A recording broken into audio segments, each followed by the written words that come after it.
반갑습니다.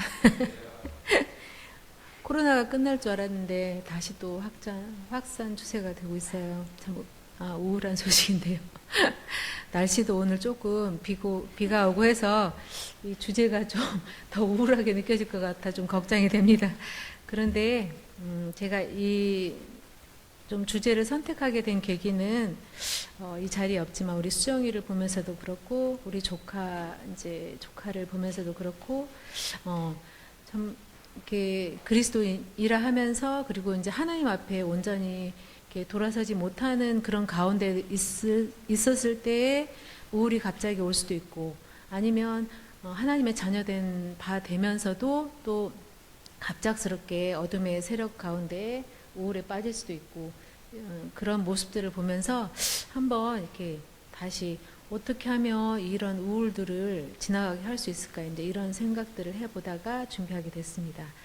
저도 이제 그 아까 휴대폰으로 보낸 거 해보셨어요? 어떻게 나왔어요? 저는 참고로 박근혜가 나왔습니다.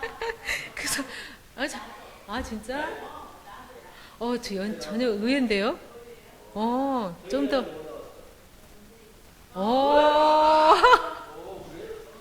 왠지, 그 밑에 보셨어요? 그 성격에 대해서,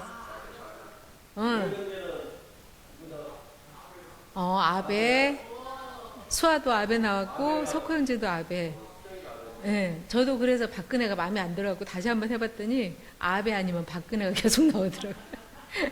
그래서 이게 왜 그랬냐면은 좀 성격하고도 조금 영향이 있을 것 같아요. 그래서 저도 이게 조금 불현듯 이게 갱년기 증상이죠. 이게 불현듯 이렇게 막 갑자기 마음에 주체할 수 없는 그런 우울한 느낌들이 막 오거든요. 그래서 참 이런 것들을 어떻게 극복해야 될까 이런 생각들을 좀 많이 하게 됐습니다. 근데 그래서 이제 그 우울에 대해서 얘기를 하면은 그리스도인들이 우울증을 앓을 수 있어? 이런 반응들이 있어요. 하나님을 믿는 사람이 어떻게 우울을 앓을 수 있어? 그런데 있다고 해요. 성경에도 나옵니다. 그래서 이제 또 그 우울증을 겪는 사람 믿음이 없다, 막 이런 식으로 이제 판단하기 쉬운데 그렇지 않고 이제 이런 것들을 하나님의 말씀을 통해서 극복해 나갈 수 있고 그런 부분들을 오늘 이 시간 한번 찾아보려고 이제 준비했습니다. 여기 보면 그림에 보면 우울이라는 것은 어떻게 찾아오느냐 하면 맨 위에 내 탓이라는 자책과 후회 그리고 실현하기 어려운 어떤 목표를 세워놨을 때 그리고 비교하여 느끼는 그런 열등감 때문에 이런 우울증으로 이렇게 증상이 나타난다고 볼 수 있습니다. 그러면 이제 차례를 한번 보면은 첫 번째로 우울 장애가 뭔지 한번 이제 학문적으로 이제 학문적으로 그 표시된 부분들 연구된 그런 부분들을 한번 볼 거고요. 두 번째로 그러면 성경 속에 이렇게 우울증이 나타나는 그런 인물들이 있는가 한번 그 성경 속 인물들을 한번 찾아보고 세 번째로 브랜든 힐게만이라는 목사님인데 이분도 자기가 우울증을 겪었대요. 그래서 이제 그 우울증을 겪고 그걸 극복해 나가는 과정에서 이 방법들이 굉장히 효과적이었다고 해서 기독교인이 우울증에 대처하는 10가지를 소개를 하고 있어서 그거를 좀 조사해 봤고요. 마지막으로 이제 우리 주변에도 있더라고요. 제가 이제 극동 방송을 항상 이제 운전을 하면서 듣는데 이제 이 양영자라는 그 탁구 선수 있거든요. 그분이 쓴 에세이를 이제 수기를 간증문이죠. 그거를 쭉 읽어주는 그런 그 코너가 있었는데 그거를 읽는 과정에 이분도 굉장히 심한 우울증을 앓았더라고요. 그래서 이 우울증을 극복하고 어떻게 하나님 앞에 쓰임 받았는지에 대해서 이제 소개한 책자가 있어서 한번 읽어보고 그 부분을 잠깐 소개를 하겠습니다. 그러면 우울 장애란 뭘까? 영어로 디스프레시브 디스오더라고 하는데 이제 제가 이제 치매센터에서 근무하다 보니까 그 치매를 검사하면서 우울 검사도 같이 하거든요. 근데 치매를 앓으시는 분들이 많은 치매가 아닌데도 불구하고 그런 증상들을 나타내는 분들 중에 우울증들이 되게 많아요. 그리고 가성 치매라고 하는데 이제 그래서 이제 우울에 대해서 더 한번 관심을 갖게 됐습니다. 그런데 이제 그 신문 기사에 이런 기사가 있더라고요. 2020년에 이제 조사를 했는데 미래 질병 중에 최고로 많은 게 뭘까 조사해 봤더니 우울증이래요. 그래서 이제 한번 자세히 살펴보면 좋을 것 같고, 우울증을 어떤 때 우울증이라고 하는지 한번 볼게요. 우울장애란 같이 한번 읽어볼까요? 최소 2주 동안의 우울한 기분 또는 대부분의 활동에서의 흥미 또는 즐거움의 상실이다. 이외에 체격 및 체중의 변화, 수면의 변화, 정신 운동성 초조나 자체, 피로감, 무가치감 또는 죄책감, 사고력 및 집중력의 감소, 자살사고 또는 시도 등에서 4개 이상의 증상이 최소한 2주 이상 나타날 때. 이제 우리 수아는 되게 밝은데 지적해서 미안해요. 나는 수아가 굉장히 밝기만 한 줄 알았어요. 근데 고등학교 때 그런 어떤 환경에 처하니까 이제 기숙사라는 밀폐됐다기보다도 이렇게 갇힌 그 공간에 딱 처하니까 그것을 벗어날 수 없는 그런 한계에 부딪히니까 굉장히 큰 우울감을 겪었다 하더라고요. 그래서 이런 것들이 근데 이제 그때는 상당히 오래 지속됐는데 이게 우리한테도 나타납니다. 근데 불현듯 그런 우울감이 나타나는데 이게 보통 사람은 우울한 어떤 에피소드가 나타나서 그 시간 잠깐 나타났다가 이제 사라지고 또 오고 막 이렇게 파도를 치는 것처럼 올 수 있는데 이 우울증이라는 진단을 내릴 때는 2주 이상 길게 회복되지 못하는 그런 증상, 좀 긴 기간 동안을 이런 증상들이 나타날 때 우울증이라는 진단을 내리고 치료가 동반되어야 하는 그런 우울 진단을 내릴 수 있습니다. 그러면은 그 우울의 원인이 어떤 걸까? 이제 학문적인 접근으로 보면은 4가지 측면으로 이제 조사를 하더라고요. 이제 볼 수 있더라고요. 첫 번째로 사회적 원인부터 심리적 원인부터 볼게요.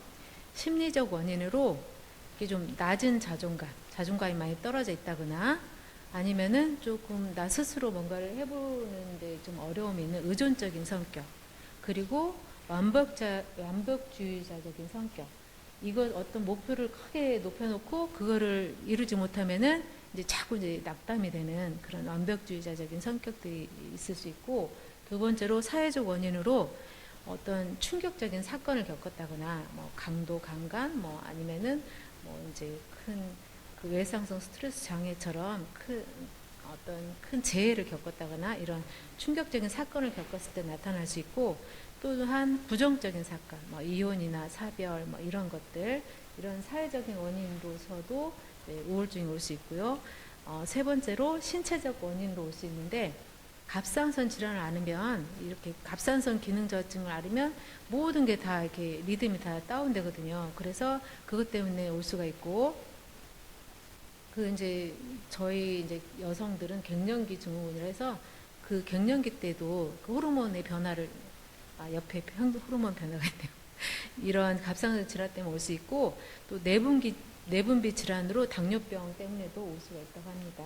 그 외에 뭐 뇌에 영향을 미친 뇌졸중이나 종양 등 돌이킬 수 없는 큰 질환에 노출됐을 때도 올 수 있고, 네 번째로 생물학적인 원인으로 호르몬 이상, 아까도 말씀드렸던 갱년기 증상, 아니면은 이제 여성들한테 생리 전 증후군이라고 해서 갑자기 주체할 수 없는 그런 우울감이 생리 전에 나타나는 분들이 많이 있어요. 그리고 신경 전달 물질, 뭐 세로토닌이 많이 분비가 안 되면 우울감에 빠지기 쉽다고 하잖아요. 그런 신경 전달 물질에 이상이 있을 때도 나타날 수 있습니다. 이렇게 4가지 원인으로 볼 수 있고, 근데 이제 아까는 이제 학문적인 접근이었고, 그냥 우리가 흔히 볼 수 있는 그 사람을 이제 들여다 봤을 때 외부에 나타나는 그런 원인들과 내부적으로 볼 수 있는 원인들을 볼 수 있는데, 이 빙하처럼 드러난 원인들에 의해서 나타나는 것들은 과거에 충격이 있었다거나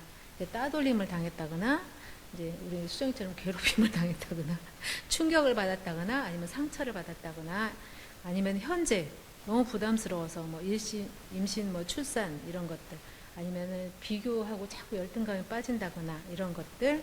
그리고 세 번째로 뭐 가진 것들을 잃어버렸을 때, 재산을 잃어버렸거나 아니면 직업을 잃어버렸거나 아니면은 승진을 못해서 실패를 했거나 뭐 이런 식으로 이제 드러난 원인들을 이렇게 한번 찾아볼 수 있고요.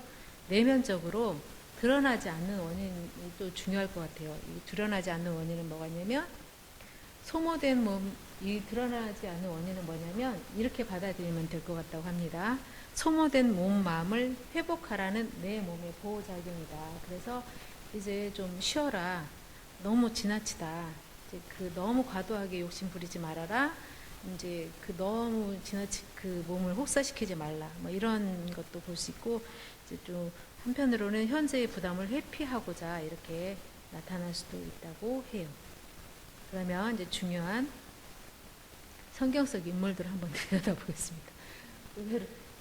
성경 속에 나타난 우울 인물 찾아보면 이제 대표적으로 이제 나타나는 인물들이 첫 번째로 모세입니다.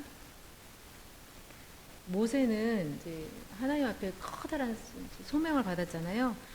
그 애굽에 있는 600만의 그 이스라엘 민족들을 이끌고 가나안 땅에 데려가야 되는 큰 업무를 맡았는데 굉장히 큰 좀 부담이 컸을 것 같아요. 근데 이런 그 이스라엘 민족들을 데리고 가나안 땅까지 갈 때 너무 막중한데 이제 여러 가지 원인들이 있었습니다. 그 원인들이 뭔지, 광야 생활을 하던 이스라엘 백성들은 이제 그 표출되는 장면이 어떤 거냐면, 이제 하나님의 불기둥, 낮에는 불기둥, 낮에는 연기기둥, 밤에는 불기둥으로 인도를 해 가는데도 불구하고 끊임없이 이스라엘 민족들은 불만족과 또 이제 그 불충성, 이런 모습들을 나타내서 낙담을 하게 되죠. 모세가 낙담을 하게 되고 너무 부담스러운 거죠. 이런 민족들을 끌고 가야 된다는 그런 것들, 절망에 빠졌는데, 더더군다나 항상 날마다 만나를 공급을 해서 먹을 것들을 충분히 줬음에도 불구하고 좀 색다른 음식들을, 진미들을 찾고 막 고기 안 준다고, 애굽이 좋았다고 이렇게 불평불만하는 이집트로 다시 돌아갔으면 좋겠다는 백성들을 보고 절망에 빠집니다. 그래서 그 상황에서 모세가 절망감과 분노로 하나님 앞에 죽여달라고 기도를 하는 장면이 민수기 11장 4절 한번 볼까요?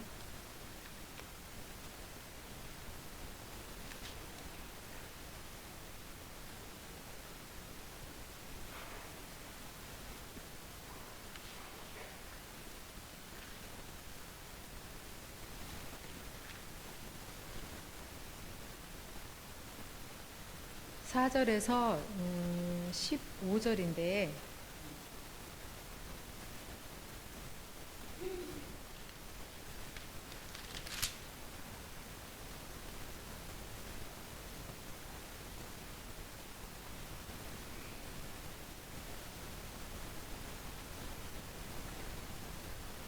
(10절부터) (15절까지만) 같이 읽어보겠습니다.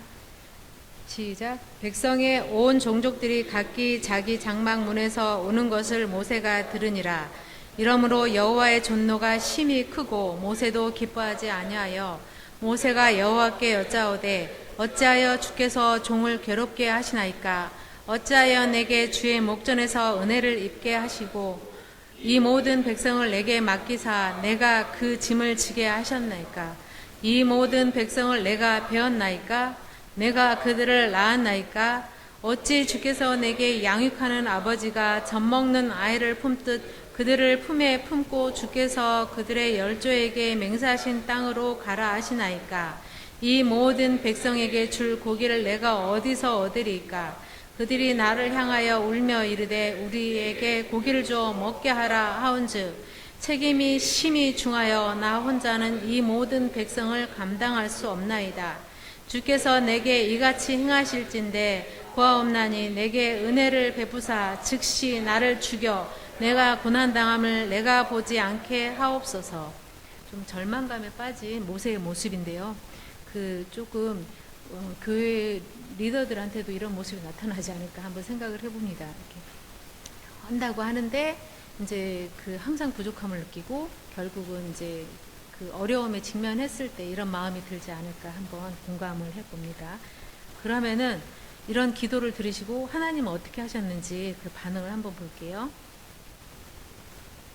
하나님은 뭐 보이시죠? 메추라기를 보내셔서 이제 백성들한테 고기를 먹게 하셨어요. 고기를 먹게 하시고 이제 그 하나님의 포인트인 이제 모세가 가지는 그 짐에 대한 부담을 덜어주고자 70인의 장로를 이제 세우고 그 장로들한테 그 업무를 분담시키는 그런 해법을 제시를 해주십니다. 그런데 메추라기를 이제 보내서 고기를 먹게 하시는데 이걸 한 달간이나 지속을 시키니 이빨에 이제 고기가 껴 있는데 또 날라오니까 또 그걸 먹어야 되는 이제 신물이 날 정도로 많은 고기를 먹게 하시는 방법으로 하면서 이제 그 모세에 대해서 짐을 풀어주고 또한 그 진노를 하십니다. 백성에 대해서는 진노를 하고 큰 재앙을 내린다고 그렇게 말씀을 하고 계십니다. 그렇게 하나님은 이런 식으로 이제 합리적으로 부담감을 좀 줄여주는 그런 모습을 볼 수가 있었습니다. 두 번째로 이제 그 엘리야라고 그 우울증 하면 엘리야가 제일 먼저 또 나오긴 하더라고요. 그래서 엘리야는 우리가 다 알다시피 그 어떤 목사님이 이런 얘기를 하셨어요. 성경에서 가장 영화로 만들고 싶은 장면이 어떤 장면이냐면 그 바알의 선지자들과 엘리야 한 사람하고 딱 서서 대결하는 그 장면. 그 선지자들은 바알의 선지자들은 막 비를 내려달라고 했는데 비가 안 내리니까 자기 막 몸에 해를 가하면서 피를 내면서까지 막 발광을 하는데도 아무런 소식이 없잖아요. 그런데 그 엘리야가 기도했을 때 조망만한 구름이 나타나면서 비가 억수같이 쏟아지고 그 억수같이 쏟아지는 그 징조를 보면서 아합한테 비가 올 거니까 빨리 내려가라 하면서 그 아합은 마차를 타고 내려가는데 엘리야는 뛰어가면서 조롱을 하잖아요. 빨리 가시라고 그러면서 그런 굉장히 당당하고 승리에 찬 누구도 볼 수 없는 그런 승리를 맛본 그런 엘리야가 나중에는 우울증에 빠진다는 거죠. 갈멜산에서 850대 1의 영적 전투에서 승리를 했습니다. 근데 악한 왕 그 왕비 이세벨이 너를 반드시 죽이겠다고 하니까 그 목숨 때문에 두려워서 이제 자기 생명을 성경에 보면 자기 생명을 위해서 도망한다고 써 있어요. 그래서 자기 생명을 위해서 막 도망을 가는 그런 약한 모습으로 다시 변합니다. 그리고 이제 절망과 두려움에 휩싸여서 노뎀나무 아래 이제 앉아가지고 하나님 앞에 차라리 죽여달라고 이제 그런 기도를 하는 모습을 보게 됩니다. 열왕기상 19장 1절부터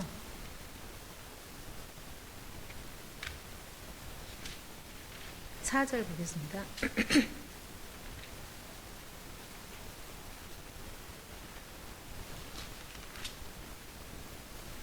같이 한번 읽어볼게요. 시작.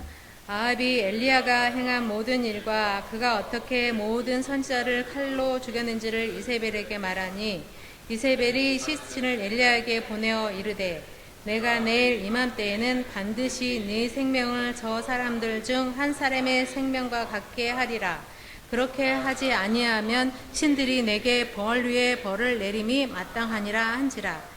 그가 이 형편을 보고 일어나 자기의 생명을 위해 도망하여 유다에 속한 부엘세바에 이르러 자기의 사환을 그곳에 머물게 하고 자기 자신은 광야로 들어가 하룻길쯤 가서 한 로뎀나무 아래에 앉아서 자기가 죽기를 원하여 이르되 여호와여 넉넉하오니 지금 내 생명을 거두시옵소서. 나는 내 조상들보다 낫지 못하나이다 하고 이제 로뎀나무 아래서 이제 죽기를 청하는 그런 모습이 나오는데요. 진짜 심한 우울증에 빠집니다. 그런데 하나님의 이제 어떻게 엘리야를 다루시는지를 또 한번 보겠습니다. 하나님은 자 로뎀나무 아래서 지쳐져 쓰러져 있는 엘리야에게 천사가 나타나죠. 천사를 통해서 이제 물과 떡을 먹이시고 이제 이거는 한번 말씀을 읽어보면 좋을 것 같습니다. 5절부터 14절 쭉 같이 읽겠습니다. 시작. 로뎀나무 아래에 누워 자더니 천사가 그를 어루만지며 그에게 이르되 일어나서 먹으라 하는지라. 본즉 머리맡에 숯불에 구운 떡과 한 병 물이 있더라. 이에 물고 마시고 다시 누웠더니 여호와의 천사가 또 다시 와서 어루만지며 이르되 일어나 먹으라. 내가 갈 길을 다 가지 못할까 하노라 하는지라. 이에 일어나 먹고 마시고 그 음식물의 힘을 의지하여 40주 40야를 가서 하나님의 산 호렙에 이르니라. 엘리야가 그곳 굴에 들어가 거기서 머물더니 여호와의 말씀이 그에게 임하여 이르시되 엘리야야 네가 어찌하여 여기 있느냐. 그가 대답하되 내가 만군의 하나님 여호와께 열심히 유별하오니 이는 이스라엘 자손이 주의 언약을 버리고 주의 제단을 헐며 칼로 주의 선지자들을 죽였음이오며 오직 나만 남았거늘 그들이 내 생명을 찾아 빼앗으려 하나이다. 여호와께서 이르시되 너는 나가서 여호와 앞에서 산에 서라 하시더니 여호와께서 지나가시는데 여호와 앞에 크고 강한 바람이 산을 가르고 바위를 부수나 바람 가운데 여호와께서 계시지 아니하며 바람 후에 지진이 있으나 지진 가운데도 여호와께서 계시지 아니하며 또 지진 후에 불이 있으나 불 가운데도 여호와께서 계시지 아니하더니 그의 세미한 소리가 있는지라. 엘리야가 듣고 겉옷으로 얼굴을 가리고 나가 굴 어귀에 섬에 저리가 그에게 임하여 이르시되 엘리야야 네가 어찌하여 여기 있느냐. 그가 대답하되 내가 만군의 여호와 하나님께 열심히 유별하오니 이는 이스라엘 자손이 주의 언약을 버리고 주의 제단을 헐며 칼로 주의 선지자들을 죽였음이오며 오직 나만 남았거늘 그들이 내 생명을 찾아 빼앗으려 하나이다. 이렇게 이제 엘리야를 만나 주시는 하나님의 모습이 보입니다. 그럼 이제 여기서 제가 느낀 거는 하나님의 방법은 너무나 따뜻하고 이렇게 배려하고 이제 그 하나님이 이놈 엘리야야 빨리 일어나라. 응? 너 뭐 하고 있느냐 이렇게 야단치지 않으신다는 거예요.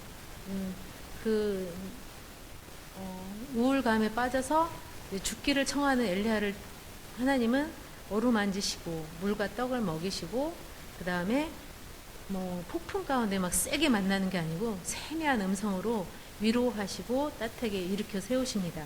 그런 다음에 마지막으로 이제 그 마지막 그 사명을 감당할 수 있도록 힘을 주신 거예요. 그래서 이제 어떤 역할을 하냐면 마지막 이제 너가 할 일을 이제 얘기를 하시는데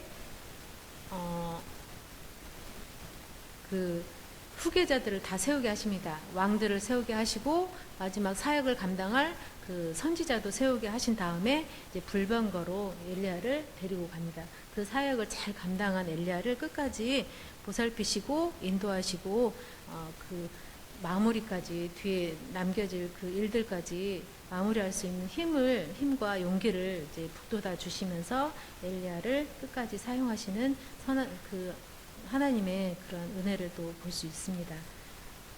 또 다음은 성경적 인물 이제 세 번째 에레미야인데요.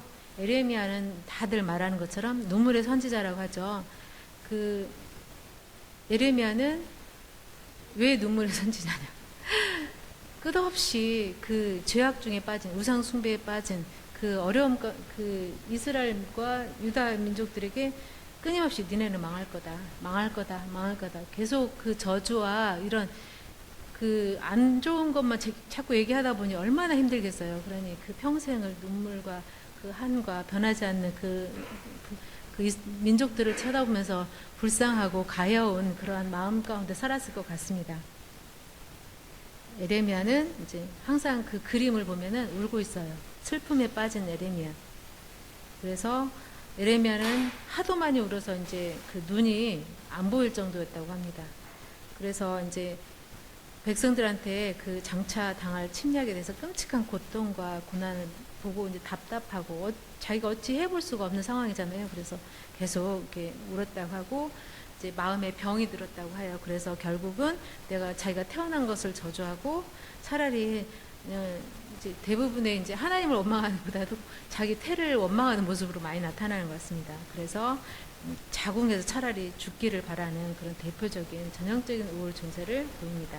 그런데 하나님은 엘리야를 이제 결국에는 이런 비탄한 가운데서 죽었지만 그 엘리야에게 새로운 새 언약을 세워 주시고 미래에 대한 희망을 이제 남겨 주시고 떠나게 됩니다. 네, 네 번째 인물은 우리가 잘 아는 고난의 인물 욥인데요. 욥은 이제 재물도 잃었죠. 자식도 잃었죠. 모든 걸 다 잃고 결국에는 자신의 몸에 병까지 들었습니다. 이 사람은 이제 이 세상에 희망도 없고 소망도 없고 모든 사람한테 비천한 바 되고 이제 그런 놀림거리가 되고 이제 그런 비난거리가 되는 그런 상황에 처했죠. 그런데 처음에는 하나님 앞에 원망하지 않습니다. 그 주신 이도 하나님이시오 가져가신 이도 하나님이시라는 그 믿음 가운데 있다가 결국에 이제 점점 더 이제 비탄에 처하면서 차마 하나님을 원망하지는 못하고 하나님을 원망하지 못하고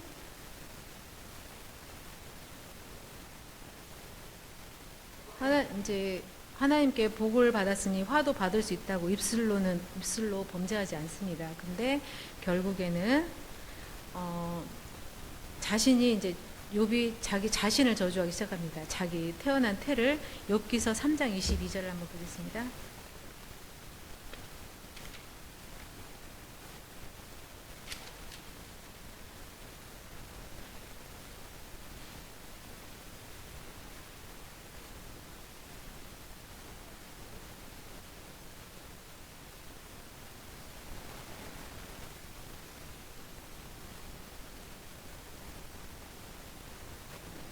어, 3장 10절 보겠습니다. 10절부터 이제 원망하는 모습이 쭉 나오는데요. 아니 저기 자기 태어나지 않기를 바라는 그러한 마음을 표시하는 게 10절부터 16절까지 한번 보겠습니다. 시작. 이는 내 모태의 문을 닫지 아니하여 내 눈으로 환난을 보게 하였음이로구나. 어찌하여 내가 태에서 죽어지 나오지 아니하였던가. 어찌하여 내 어머니가 해산할 때에 내가 숨기지 아니하였던가. 어찌하여 무릎이 나를 받았던가. 어찌하여 내가 젖을 빨았던가. 그렇지 아니하였던들 이제는 내가 평안히 누워서 자고 쉬었을 것이니 자기를 위하여 폐허를 일으킨 세상 임금들과 모사들과 함께 있었을 곳이요 혹시 금을 가지고 로 집을 채운 고관들과 함께 있었을 것이며 또는 낙태되어 땅에 묻힌 아이처럼 나는 존재하지 않았겠고 빛을 보지 못한 아이들 같았을 것이라. 그 고난이 하도 심해서 이제 심하게 와서 이제 결국에는 차라리 태어나지 않았으면 얼마나 좋았을까 하는 모습 가운데 이제 그런 그 마음을 고백을 하게 되는데 하나님은 이제 욥을 어떻게 만나시는지 다 아시죠? 창조주 하나님이다. 나는 너의 창조주 하나님이다. 내가 이 세상을 창조하였을 때 네가 어디에 있었느냐 하시면서 교훈을 하십니다. 그리고 다시 그 원 상태보다 더 좋게 회복해 주시는 하나님을 보게 됩니다. 그리고 이제 마지막으로 요나 인물, 이제 우울에 빠진 인물 중에 요나라는 인물이 또 있습니다. 이제 보면서 이 인물들을 보면서 그 인물들은 다 좀 그 사역을 굉장히 위대한 사역들을 잘 감당하면서 그 짐들이 무거워서 한번 이렇게 우울감을 토로했는데 이 요나를 보면서 제일 나와 닮지 않았을까. 도망가고 하나님이 주신 사역을 피해 도망가고 하나님이 또 선하신 그 길로 가지 않고 자기 멋대로 그것을 좀 감해서 전도를 하고 결국에 또 하나님이 용서하시는 걸 보고 이제 화를 내는 그러한 굉장히 성장의 우리와 비슷한 그런 모습인데 이제 그 요나가 화를 낸 이유는 이스라엘을 침공하여서 이렇게 무자비하게 백성을 살해한 그 아수르한테 회개의 기회를 주는 게 이 요나의 입장으로서는 마땅치 않은 거죠. 우리 민족을 못 살게 한 저 민족한테 하나님이 은혜를 베푸는 게 화가 나는 거예요. 그래서 도망을 해서 이제 다시스로 도망하기 위해서 배를 탔는데 결국은 풍랑을 만나 그 물고기 밥이 되는 신세가 됩니다. 그래서 어쩔 수 없이 이제 사역을 감당해서 하기 위해서 갔는데 니느웨에 가서 이제 하나님이 사흘 길을 이렇게 다니면서 이제 회개를 촉구하라고 했는데 이제 우리가 아시다시피 요나는 하루 길만 갑니다. 슬렁슬렁 회개하라. 너희는 이제 하나님이 심판할 것이다. 슬렁슬렁 이제 자기 딴에는 이제 그냥 한 거죠. 안 했으면 좋겠다 하는 그런 얘네들을 하나님이 은혜를 안 베풀었으면 좋겠다. 얘네가 회개 안 했으면 좋겠다 하는 그런 마음이지 않았을까. 그런 마음을 가지고 슬렁슬렁 이제 그 회개를 촉구를 했는데 하나님은 그 계획대로 은혜를 베푸시죠. 근데 이제 그 얘네가 어떻게 되나 하나님이 진짜 얘네한테 은혜를 베푸나 하고 초막을 짓고 앉아서 그 결과를 보려고 하는데 너무 더워서 이제 하나님이 박넝쿨을 주셔서 그 그늘을 주셨는데 이 박넝쿨이 벌레가 먹어서 이 박넝쿨마저 이제 가져가 버리시니 이제 차라리 죽여주십시오. 왜 나한테 이런 어려운 일을 주놓고 이런 그늘조차도 허락하지 않는 그런 것 때문에 이제 차라리 죽는 게 낫다고 하면서 막 하나님께 반항을 하는데 이제 그 결과에 대해서는 끝까지는 이제 나오지 않는데 하나님은 요나에 대해서 다시 교훈을 하십니다. 너가 그 예비한 박넝쿨을 아끼는데 나는 그 요나서 4장 한번 볼까요?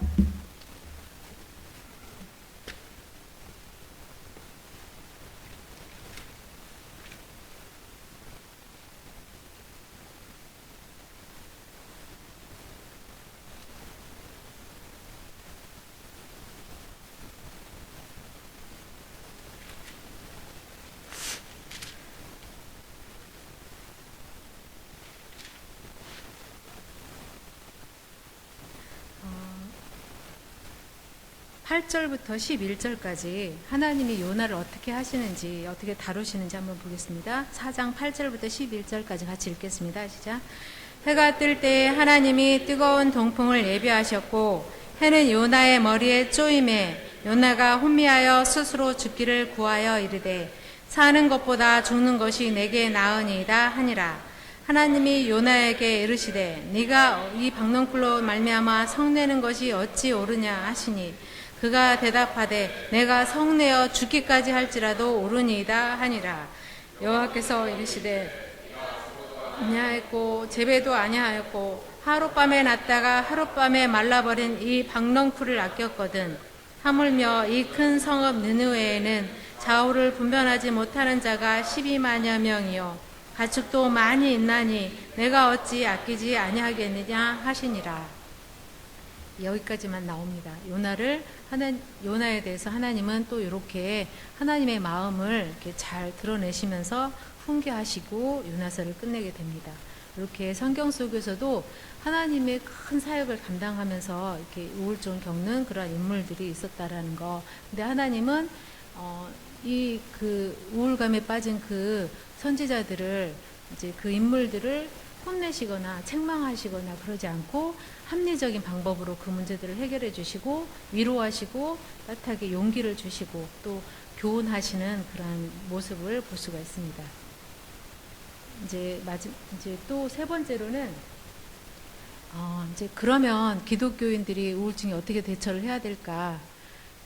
이제 성경 속 인물들을 보면서 이제 말씀이 중요하다는 걸 알지만 그래도 막상 내가 그 우울감에 빠졌을 때는 이것들을 극복하기가 되게 어려운 것 같아요. 그래서 우리가 어떻게 실천해야 되는지 직접 겪어본 사람들이 그 겪은 일들을 이제 제시해 놓은 거를 살펴보면 좋을 것 같아서 이제 브랜든 힐게만이라는 목사님이 프로 프리처 그 기독 신문이래요. 거기에다 이제 기고를 한 글을 한번 이제 살펴보도록 하겠습니다. 이제 이분은 이제 그 목사님 이제 특유의 그리스도인이 무슨 우울증을 겪고 이런 마인드를 가지고 있었는데 이제 가족들한테 이제 질병이 왔나 봐요. 그리고 감당치 못할 그런 어려움들을 겪었을 때 이제 그거에 대해서 굉장히 본인이 자신도 우울증에 빠졌구나라는 걸 느끼고 이제 어떻게 이것들을 극복해 나갈까 이제 고민을 하면서 했나 봅니다. 그래서 자기 모습을 어떻게 했냐면 이제 자기가 이제 처음에는 우울하다는 사실조차 몰랐대요. 그리고 그냥 피곤하다. 이제 막 좀 그래서 치웠지만 그 피곤이 사라지지 않고 끊임없이 피곤함을 느끼고 그런데도 자기는 괜찮다고 이제 가면에 얼굴을 쓴 거죠. 이제 가면에 얼굴을 쓰고 괜찮습니다. 미소 짓고 이제 성경을 가르치고 이랬었는데 자기 속사람은 이제 죽어가고 있었다는 거, 점점 힘을 잃고 잃어가고 있었다는 거죠. 그래서 하나님의 은혜로 이제 우울증을 극복하면서 이제 다른 분들 이런 문제들을 겪고 있는 분들한테 이제 이렇게 해봐라 하는 방법을 제시를 하고 있습니다. 첫 번째 제일 중요한 기도. 이제 이 기도를 우리 목사님부터 쭉 한번 여기서 밑에까지 한번 읽어주시기 바랍니다.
이제 우울증에 빠지면 이제 가장 크게 말씀이 안 익혀지고 기도가 안 되고 이제 하나님과 이제 단절이 되는 그런 증상들을 겪습니다. 그랬을 때 그래도 기도하라. 끊임없이 기도하고 들으시든 되든 안 되든 하나님 앞에 무릎을 꿇고 일정한 시간 하나님 앞에 기도하라는 그런 권고를 하고 있는 것 같습니다. 두 번째로 석호 형제님이 2번을 쭉 한번 큰 소리로 읽어주시기 바랍니다.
우리가 이제 우리 스스로 만들어 놓은 그런 정체성 있잖아요. 나는 이러한 모습이어야 된다. 목회자로서 나는 이제 어떤 예를 들면 나는 이제 교회의 사모 이제 역할을 하면서 아니면 집사로서 난 요리해야 돼 하면서 자꾸 이렇게 가면을 쓰게 되는 그런 경향들이 있는 것 같습니다. 근데 그거보다 더 중요한 거는 하나님 앞에 나의 모습이 어떤 건지 나는 하나님의 가족이라는 거죠.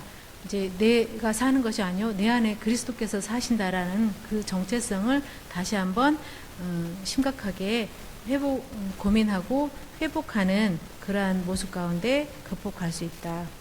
두 번째로 제시한 건 정체성을 그리스도 안에서 발견하라입니다. 세 번째로 권고하는 거 운동입니다. 우리 임 권사님 읽어주시기 바랍니다.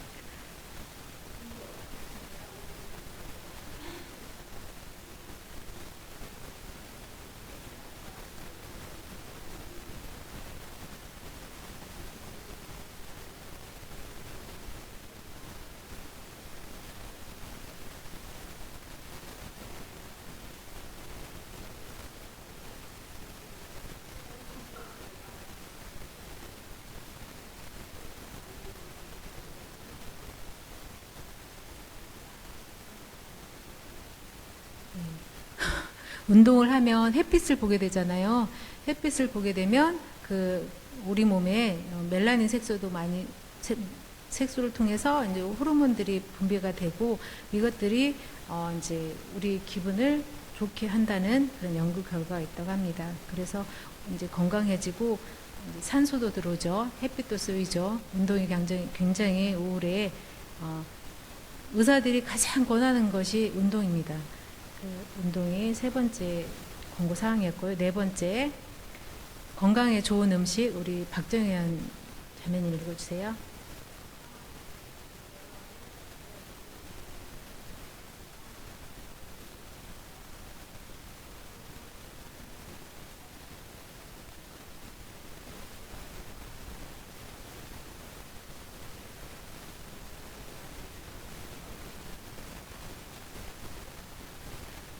우울해지면 사람들이 단 것을 찾습니다. 단 음식, 그리고 폭식하게 되고 또 어떤 분은 매운 음식을 찾게 되는데 이런 것들은 그냥 즉시적인 효과가 있지만 건강에 점점 안 좋아지면서 악순환에 이제 고리가 시작되는 것처럼 이런 식습관을 고치는 것, 건강에 좋은 음식을 먹도록 노력하는 게 우울증 회복에 도움이 된다고 합니다. 다섯 번째, 기독교 공동체에 머물러 우리 나은 자매님 읽어주세요. 안 보여요?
우울한 사람들은 밖에 나가기 싫고 사람 만나기 싫고 그래서 이제 어르신들도 보면은 칩거를 해요. 밖에 안 나가고 그냥 집에 있어요. 그러면은 이분들은 더 우울해지고 더 우울해지고 결국에는 이제 모든 건강도 잃고 우울증은 더 심해지고 이런 것들이 많은데 특히 그리스도인은 집에 있지 말고 예배에 꼭 참석하고 오기 싫더라도 발을 억지로라도 끌어서 예배에 꼭 참석하고 공동체에 머무르라는 것을 권하고 있습니다. 여섯 번째, 당신의 축복을 세워보아라. 우리 안하영 전도사님 읽어주시겠습니다.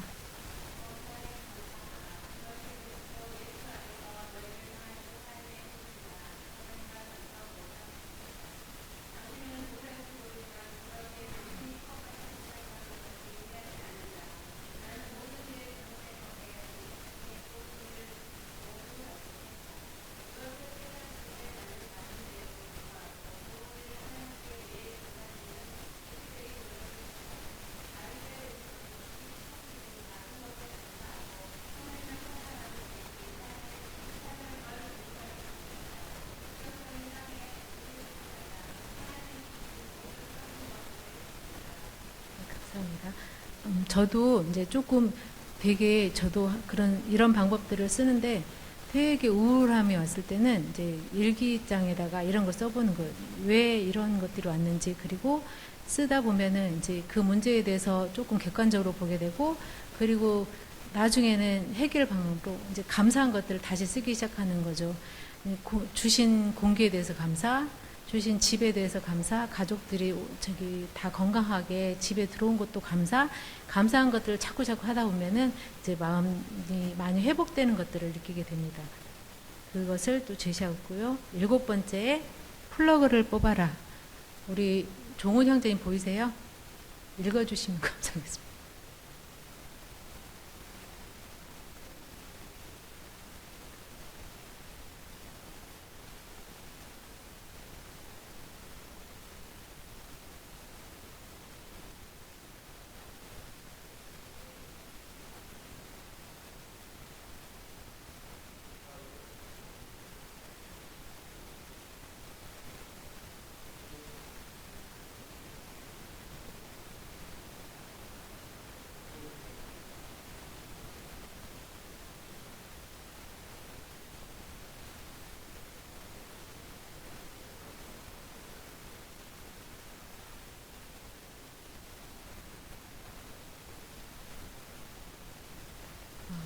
좋습니다. 이 부분은 저도 이제 너무 이렇게 허해지는 그런 마음들이 들었을 때는 계속 딴 걸 막 찾게 되는 그런 모습들을 보게 됩니다. 플러그를 뽑아라. 7번째입니다. 8번째, 휴식. 우리 서다빈 형제님 읽어주시기 바랍니다.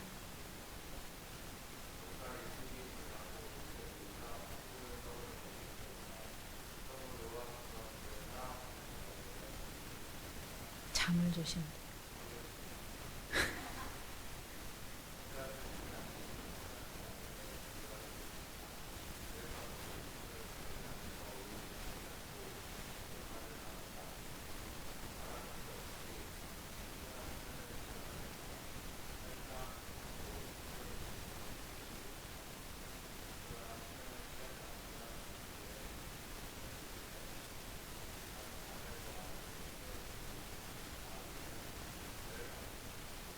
네. 네? 음.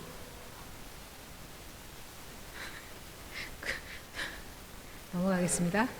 네? 남자 목사님이긴 하거든요. 그런 뜻으로 보겠습니다. 예. 자, 9번째, 인생을 편집하라. 우리 수아자매님 읽어주시기 바랍니다.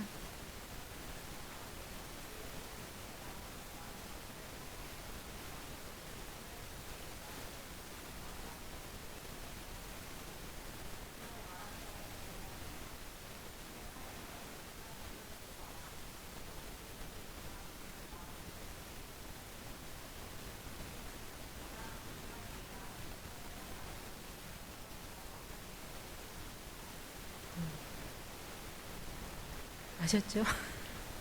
마지막으로 10번째, 다 같이 읽어보겠습니다. 누군가에게 말하기. 그러므로 너희 죄를 서로 고백하며 병이 낫기를 위하여 서로 기도하라. 의인의 간구는 역사함이니라. 야고보서 5장 16절 말씀처럼 자신의 문제들에 대해서 자꾸 자기 자신만 갖고 있고 고민하지 말고 기도를 부탁하고 그 역사하는 힘이 큰 만큼 하나님 앞에 의뢰하는 성도들이 힘을 모아서 기도할 수 있도록 그러한 것들을 고백할 수 있기를 바랍니다. 이렇게 10가지를 한번 살펴봤고요. 시간이 좀, 근데 마지막으로 이제 계기가 된 것이 이 양영자 선수의 이제 수기를 들으면서 이제 계기가 되었었거든요. 혹시 양영자 선수 아세요? 잘 모르죠? 알아요? 어? 맞아요. 네. 탁구 선수예요. 근데 이 사람이 이제 그 1986년도인가 그 현정화 선수하고 둘이 복식을 해가지고 최초로 중국의 문을 넘은 굉장히 유명한 선수였거든요. 88 올림픽 금메달리스트네요. 88 올림픽이었네요. 북한 사람 아니고, 네, 그 우생순인가? 여튼, 네, 동갑. 여튼 88년도에 그 현정화 선수하고 복식을 해가지고 중국이 최강이었대요, 탁구가. 근데 그때 당시 이제 중국 선수를 넘고 금메달을 따서 완전히 그 열광의 도가니를 만들었던 선수 중에 한 명이에요. 현정화 선수가 더 유명했었는데 양영자 선수는 크리스찬으로서 굉장히 우리한테 시사하는 바가 컸습니다. 그래서 이분은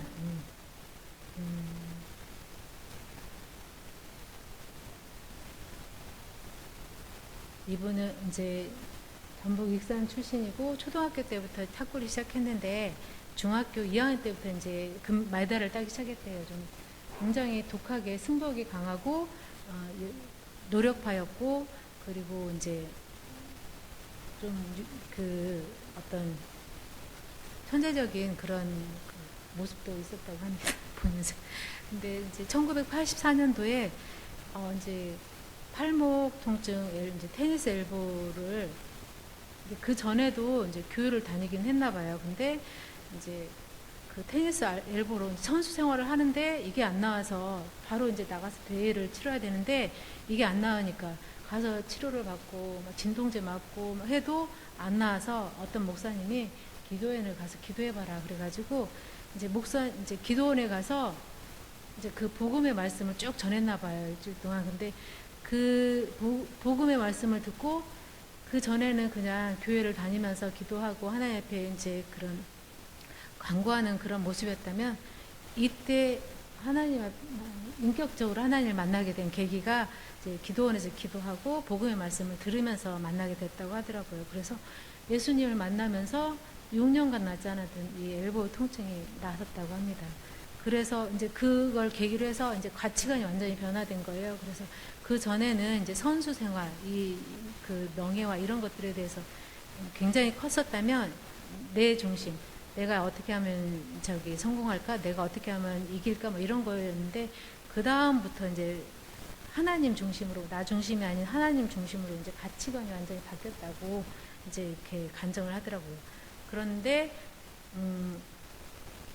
간염으로 또 고생을 하면서 항상 연약한 중에 있었다고 해요. 그래서 그 연약한 중에 하나님 앞에 기도를 하고 그 생활을 이어나가는데, 하나님 앞에 그 은혜를 받지 않으면 이제 도저히 이길 수 없는 그런 상황이었는데, 항상 기도하고 이제 기도를 하면서 이제 준비를 하고 그 하나님의 은혜를 맛보는 생활을 하다가, 이제 그 전 세계적으로 나가면 이 선수가 이제 그 전단지하고 이제 성경을 이렇게 선물을 주는 그런 전도 활동을 했다고 해요. 그러기가 쉽지 않잖아요.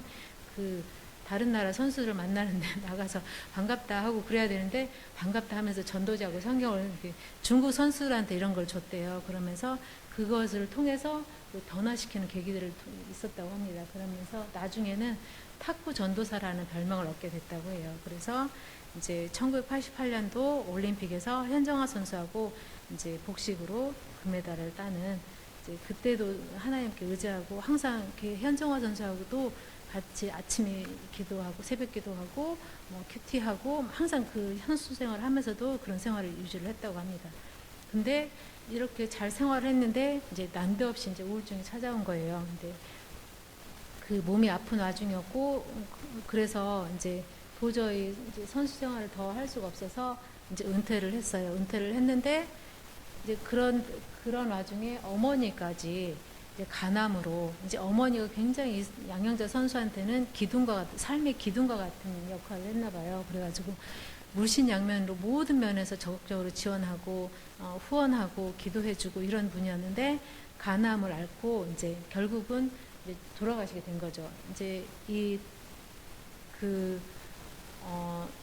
어머니가 아팠을 때 이 양영재 선수는 자기가 이제 영적 교만에 있었다고 간증을 하더라고요. 가지고 하나님은 나를 항상 만나주시는 분이기 때문에 내가 기도를 하면 하나님은 내 기도를 항상 들으셔, 이런 교만이 있었던 거예요. 그래서 이제 하나님이 내가 기도를 하면 졸지 마시고요. 주무시지 마세요.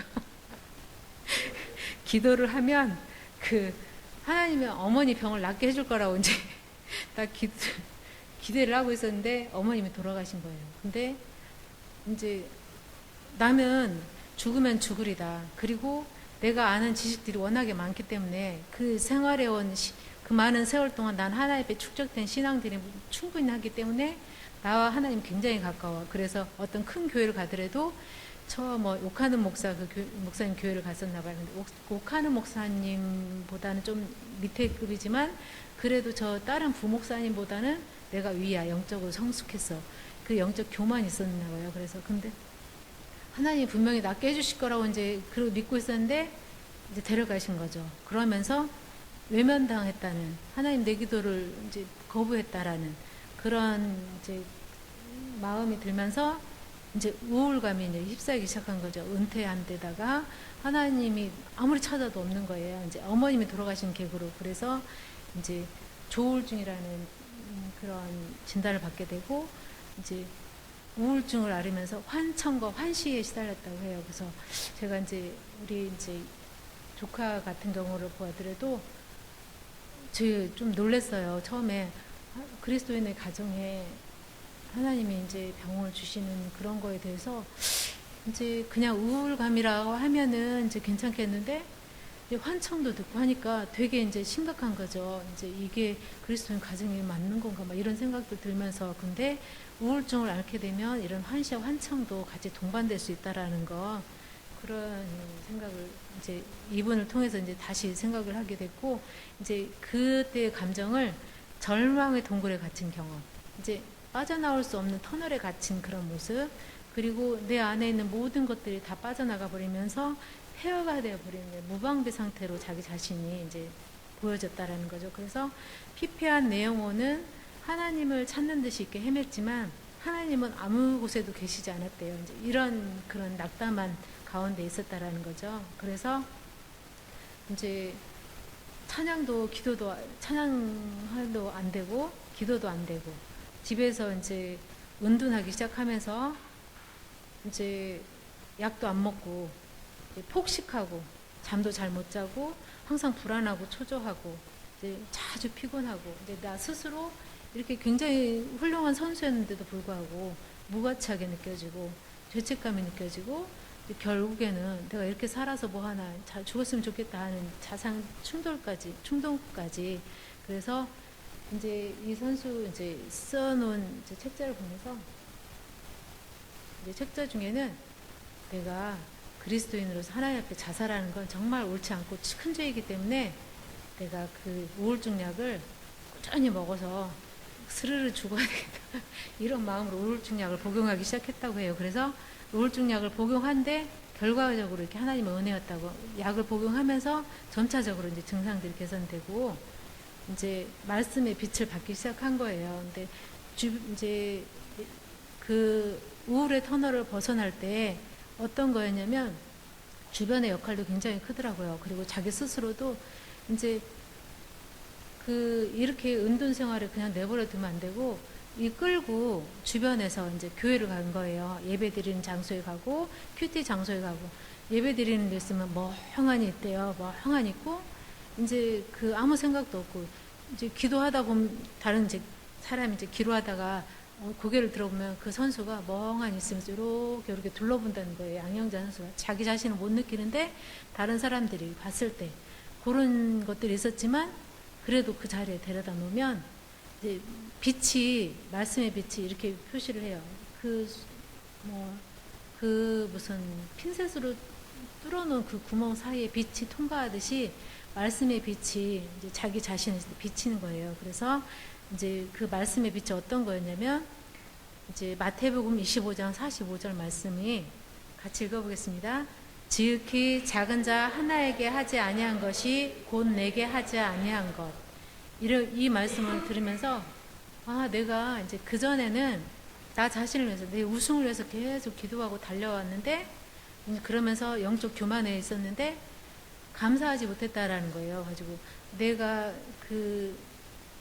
이제 당연히 사람들이 나한테 베푸는 그런 호의나 배려나 이런 것들을 당연하게 받아들이고 감사하지 못하고 나는 그런 것들을 받았음에도 불구하고 다른 사람한테 전해주지 않은 그 자신의 모습을 들여다보면서 이제 회개하기 시작한 거예요. 이제 이런 것들을 통해서 이 말씀을 통해서 자기 자신의 삶을 되돌아서 이제 다시 한번 회개하는 시간들을 갖게 됐고 이제 이기적으로 살았었구나 내가 하나님의 이런 말씀도 있었는데 받는 것만 익숙해 있고 영적 교만에 빠져서 그런 모습들이었었구나라는 걸 회개하고 이제 시편 107편 10절에서 14절 말씀이 치유의 말씀이라고 딱 이렇게 얘기를 해놨더라고요. 그래서 시편 107편 10절에서 14절 말씀을 같이 큰 소리로 읽어보겠습니다. 사람이 흑암과 사망의 그늘에 앉으며 공고와 살사슬의 매임은 하나님의 말씀을 거역하며 지존자의 뜻을 멸시함이라. 그러므로 그가 고통을 주어 그들의 마음을 겸손하게 하셨으니 그들이 엎드러져도 돕는 자가 없었도다. 이에 그들이 그 환난 중에 여호와께 부르짖음에 그들의 고통에서 구원하시되 흑암과 사망의 그늘에서 인도하여 내시고 그들의 얼거맨 줄을 끊으셨도다.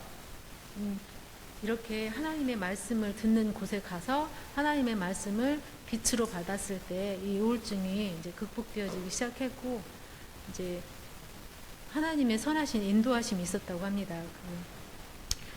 그런 우울증을 앓는 과정에서 하나님이 인도하심에 따라서 선교의 큰 비전을 갖고 있던 남편을 만나게 된 거예요. 그래서 이제 연합신문 기자로 활동했던 그 남편을 만나서 그 남편이 나는 선교의 뜻이 있다. 그래서 이제 몽골에 가서 선교를 하게 되고, 이제 그 자기가 가진 탁구를 통해서 탁구를 가르쳐 주고 하면서 이제 전도하기 시작하고, 그 15년 동안 몽골에서 이제 복음 사역을 하다가, 그리고 남편은 그곳에서 몽골어로 성경을 번역하는 일을 이제 잘 감당을 하고, 이제 다시 한국으로 귀국해서 지금은 이 탁구와 복음 전도의 양 날개라고 이렇게 표현을 하는데, 탁구를 통해서 후진 양성을 하면서 그 아이들의 제자 양성을 하는 그런 모습 가운데, 그리고 어디든지 복음에 대해 그 간증이나 이런 그 초청을 받으면 가서 하나님을 증거하는 그런 사역들을 지금도 잘 감당하고 있다고 합니다. 이상으로 이제 그 우울증에 대해서 마치고요. 저희 찬양 한 곡 부르겠습니다. 나 복음성가 보이세요? 복음성가 26장에 나오는데,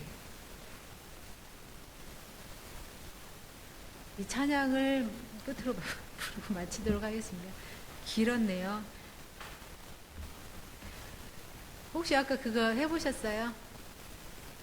대통령 테스트? 참고로 우리 저기 서다비 형제님은 푸틴 나왔습니다. 푸틴. 나은자매님 전화번호가 없어서 못 보냈어요. 이따가 다시. 뭐 나왔어요?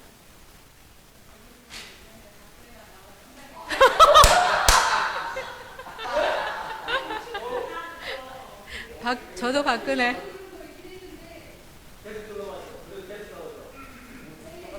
아, 그렇구나. 외롭지 않네요. 박근혜 나와서.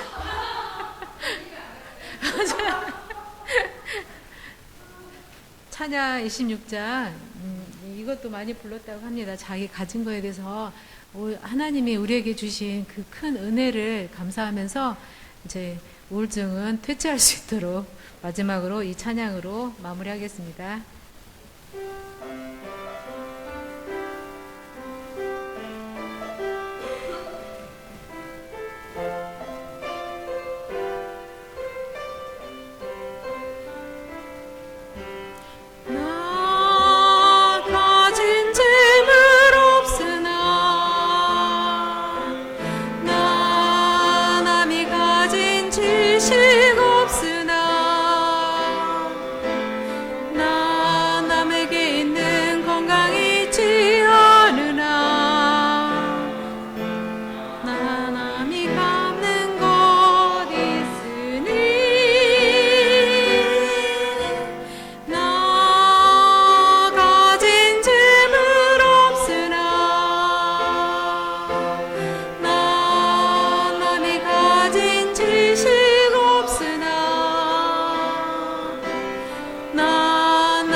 이상 마치겠습니다. 감사합니다.